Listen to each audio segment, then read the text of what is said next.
TNPSC போட்டித் தேர்வு மாணவர்கள் அனைவருக்கும் மனமார்ந்த வாழ்த்துக்களும் பாராட்டுகளும். நாம் இந்த வீடியோவில் தமிழ்நாடு நிர்வாகம் பகுதியில் இடம்பெற்றுள்ள முக்கியமான துறையாக உள்ள பள்ளிக்கல்வித்துறையை பற்றி இப்போது பார்க்கலாம் நண்பர்களே.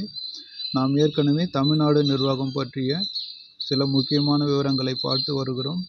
தற்போது பள்ளிக்கல்வித்துறை பற்றிய முழு விவரங்களை பார்க்கலாம் நண்பர்களே. ஏற்கனவே பார்க்காதவர்கள் நம்முடைய யூடியூப் சேனலில் பதிவேற்றம் செய்யப்பட்டுள்ள அனைத்து வீடியோக்களும் பார்த்து கொள்ளுங்கள் நண்பர்களே. இது உங்களுக்கு நிச்சயமாக உதவும். இந்த வீடியோவில் பள்ளிக்கல்வித்துறையை பற்றி முழு விவரங்களை பார்க்கலாம் நண்பர்களே. இதனுடைய வரலாறு மற்றும் பின்னணியை பற்றி பார்ப்போம். பள்ளிக்கல்வித்துறையானது 1854 சார்லஸ் வுட் கல்வி அறிக்கையின்படி தயாரிக்கப்பட்டது. அதன்படி பொதுக்கல்வித்துறையானது, அதாவது டிபிஐ என்று சொல்லக்கூடிய பொதுக்கல்வியானது தோற்றுவிக்கப்பட்டது. அதற்கடுத்து 1920 சென்னை துவக்க கல்வி சட்டம் இயற்றப்பட்டது நண்பர்களே. அதற்கடுத்து 10+2 என்ற முறையில் முதலில் கல்வித்துறையானது வடிவமைக்கப்பட்டது. அதாவது பள்ளி கல்வியானது 10+2, அதாவது 10 மற்றும் 12ஆம் வகுப்பு முறையில் மாற்றி அமைக்கப்பட்டது. அதற்கடுத்து பள்ளிக்கல்வித்துறையின் நோக்கத்தை பற்றி பார்க்கலாம். 1 கிலோமீட்டருக்குள் ஒரு துவக்கப்பள்ளி ஏற்படுத்த வேண்டும். 3 கிலோமீட்டருக்கு ஒரு நடுநிலைப் பள்ளி ஏற்படுத்த வேண்டும். 5 கிலோமீட்டருக்கு ஒரு உயர்நிலைப் பள்ளியும் 8 கிலோமீட்டருக்கு ஒரு மேல்நிலைப் பள்ளியும் ஏற்படுத்த வேண்டும் என்பதே பள்ளிக்கல்வித்துறையின் முக்கியமான நோக்கமாக உள்ளது.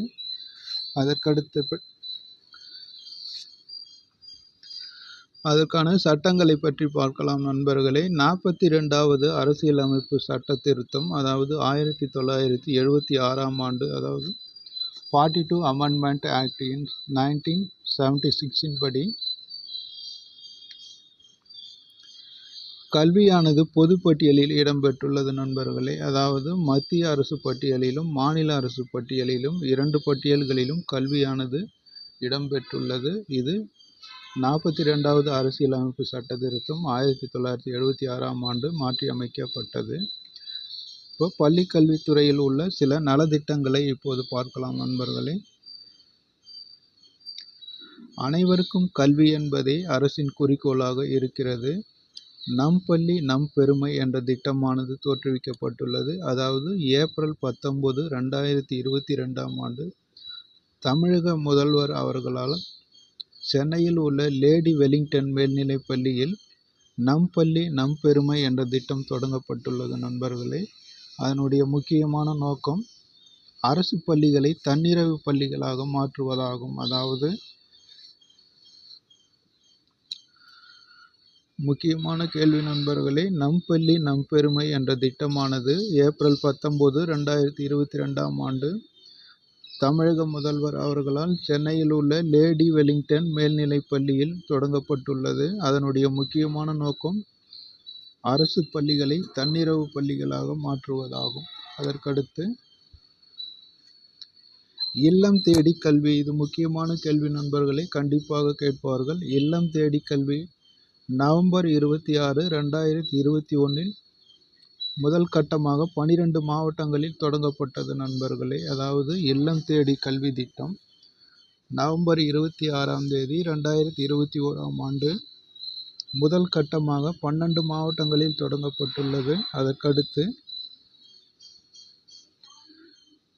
ஜனவரி 1, 2022 முதல் பிற மாவட்டங்களுக்கு விரிவுபடுத்தப்பட்டுள்ளது. அதாவது இல்லம் தேடி கல்வி என்ற திட்டமானது ஜனவரி 1, 2022ஆம் ஆண்டு தமிழ்நாட்டில் உள்ள மற்ற அனைத்து மாவட்டங்களுக்கும் விரிவுபடுத்தப்பட்டுள்ளது நண்பர்களே.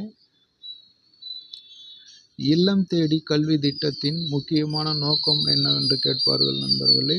கொரோனா பெருந்தொற்று காலத்தில் ஏற்பட்ட இடைவெளியை சரி செய்வதற்காக 1 முதல் 8ஆம் வகுப்பு வரை உள்ள மாணவர்களுக்கு கற்பிக்கக்கூடிய கல்வி திட்டமானது இல்லம் தேடி கல்வியாகும். அதாவது மாலை 5 மணியிலிருந்து 6:30 மணி வரை, அதாவது 1.5 மணி நேரம் அவர்களுக்கு கற்பிக்கக்கூடிய கால அளவாகும். அதாவது அதனுடைய முக்கியமான நோக்கம்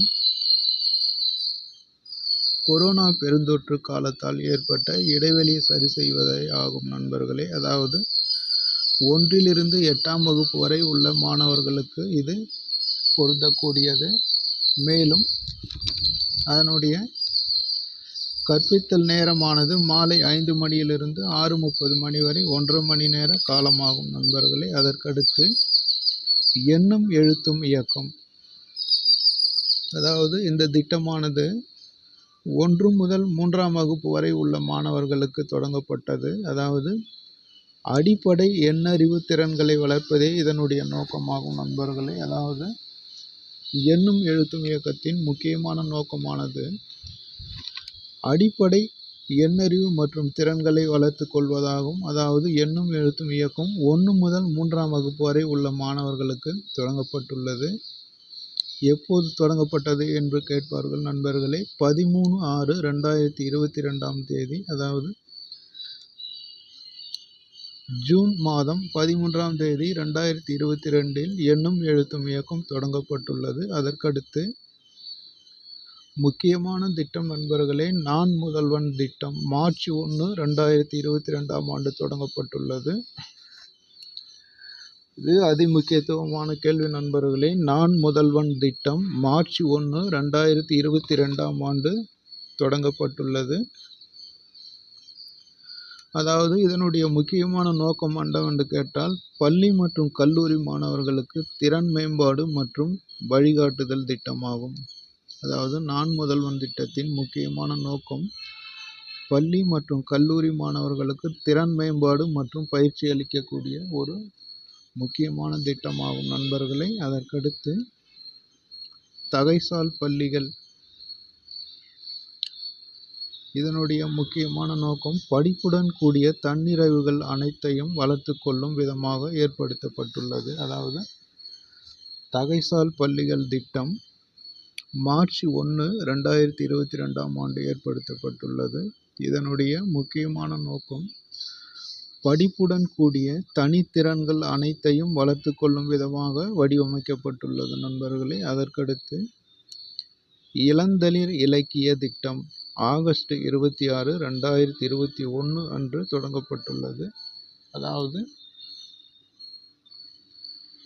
இளந்தளிர் இலக்கிய திட்டம் ஆகஸ்ட் 26, 2021 அன்று தொடங்கப்பட்டுள்ளது. இதனுடைய முக்கியமான நோக்கம் குழந்தைகளின் பேச்சாற்றல், எழுத்தாற்றல், ஓவியம் போன்ற படைப்புகளை ஊக்குவிப்பதாகும்.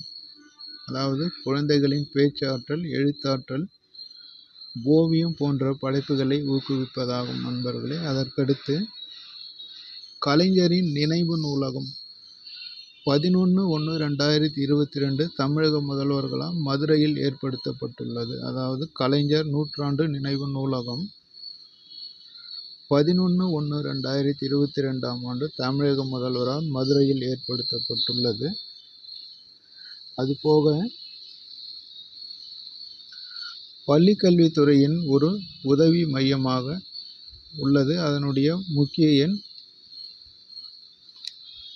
14417. அதாவது பள்ளிக்கல்வித்துறையின் உதவி மைய எண் 14417. இது 24 மணி நேரம் செயல்படும் கட்டணமில்லா தொலைபேசி சேவையாகும் நண்பர்களே. மாணவர்கள், ஆசிரியர்கள், பெற்றோர்களுக்கு தேவையான விவரங்களையும் வழிகாட்டுதலையும் இது செய்து வருகிறது. அதாவது பள்ளிக்கல்வித்துறையின் உதவி மைய எண் 14417. இது 24 மணி நேரமும் செயல்படும் கட்டணமில்லா தொலைபேசி சேவை. இது மாணவர்கள், ஆசிரியர்கள், பெற்றோர்கள் என அனைவருக்கும் தேவையான விவரங்களையும் வழிகாட்டுதலையும் மேற்கொண்டு வருகிறது நண்பர்களே. அதாவது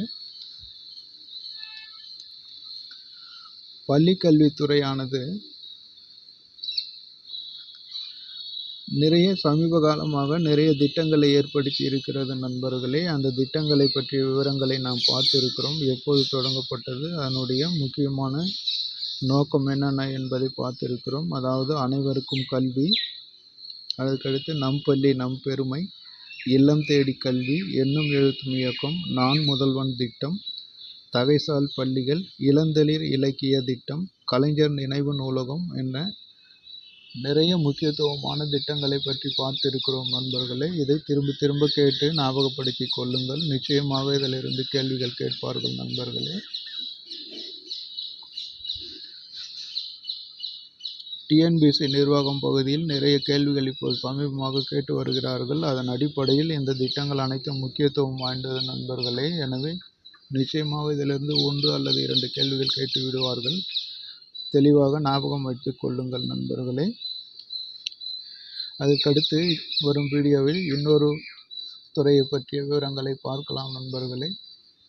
நீங்கள் அனைவரும் போட்டித் தேர்வில் வெற்றி பெற்று அரசு அதிகாரியாக வேண்டும் என்று மனமாற வாழ்த்துகிறேன் நண்பர்களே. அடுத்து வரும் வீடியோவில் சந்திக்கலாம் நண்பர்களே. நன்றி.